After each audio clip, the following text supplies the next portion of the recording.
Hi, I'm Gary and welcome to Jargon Free Help. So many of you ask me about running Windows on a Mac and can it be done? Well, it can be on the new versions of a Mac. That's the ones that run the Intel processor, which goes back a few years now. And it doesn't matter whether it's a laptop or an iMac or a Mac Pro, as long as it's got the Intel processor, you can run Windows on it. And really, there's two ways to do it. One of them is that when you start up, you choose whether you want Windows or the Mac. And the other way is to actually run Windows within the Mac environment itself. So you open it up and you can open a little window in there as well. But before I actually do this, I have to say you do this at your own risk. If you're not sure about it, just get someone who knows what they're doing to kind of help you out as well. Now, some of these are quite easy to do, but some of them you might just need a little bit of help. There's lots of support articles on the Apple website as well.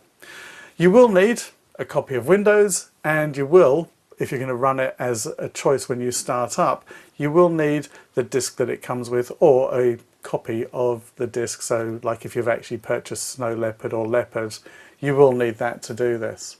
So if you're doing it as part of running it when you start up, and when you start up what you do is you hold down the Alt key on the keyboard for alternative, and you can choose which one to start with. That's known as Boot Camp. You will need the Boot Camp Assistant, and you will find that in the Applications folder, and there's another folder within that called Utilities. Basically you run it and it will actually run everything for you. One thing that you should be careful of though is make sure your software is up to date. That's the Mac OS X software. You should go into the Apple menu and actually choose Software Update and just check that it is right up to date. You'll know if it's up to date because it will tell you whether there's an update for it. With that, you then also make sure you have your disks with you as well. As I mentioned, you need the disk that the computer came with, or the Snow Leopard or Leopard disk, and also Windows. So if you've got those, you're ready to run. And the one thing you do need to be aware of is there are instructions on the Apple website. There's a link on the site, on my site, although that could change. But basically you might need to search for it. And if you do, if you're trying to install Windows 7 and you want to install the 64-bit one, you are going to need a memory stick. You are going to need to rename it, and you're going to have to put some drivers onto it. Because when it starts up, it can't actually recognize the screen, which will then go blank and you'll be sitting there wondering what's happening. So you'll need a memory stick to do that. You'll need, as I said, you'll need to rename it, and all the instructions are on the Apple website. If you go to support and you look for Boot Camp and Windows 7, you'll find it in there. But I'll put a link on the website as well so that you can actually find it easily. Now, that's one way of doing it. So when you switch the machine on, you choose the Alt button, you hold it down on the keyboard, and that stands for Alternative Alt. So it'll then give you the option to choose either the Windows or Mac. So that's really handy. Okay, the other way that you can do, which some of you actually might find easier, is to use a program to do it that runs within the Mac environment. So it comes up as a little window which you can make full screen, so you're basically running both the Mac and Windows at the same time, which you may need to do anyway to flip between them. So you're asking, which one do I use?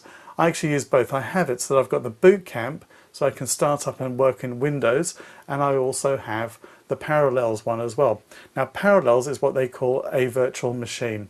There's Parallels, which is popular, there's VM Fusion as well, and there is also one called VirtualBox, which is free.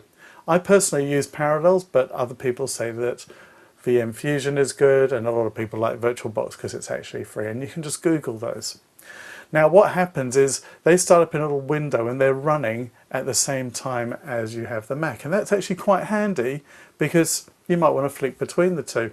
Maybe it's because you've got Microsoft Access and you need to get some of the data from there and put it into something that you're working on the Mac.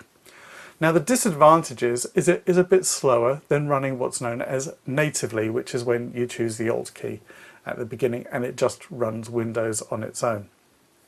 So there is that problem. It can be a bit slow, although the latest version of the Parallels that I've been running seem to be doing a pretty good job. Memory is key on this. I'm not talking about the hard drive size as such, but memory, the actual RAM. The more you have, the better this seems to run. I've got 4 gigabytes in this machine and it seems to run pretty well. As I mentioned, this is actually really useful, but you do need to put this in if you're doing it at your own risk. However, lots and lots of people are doing it, and if you really need Windows, why not? And you want to go to a Mac, you've now got one machine that does both.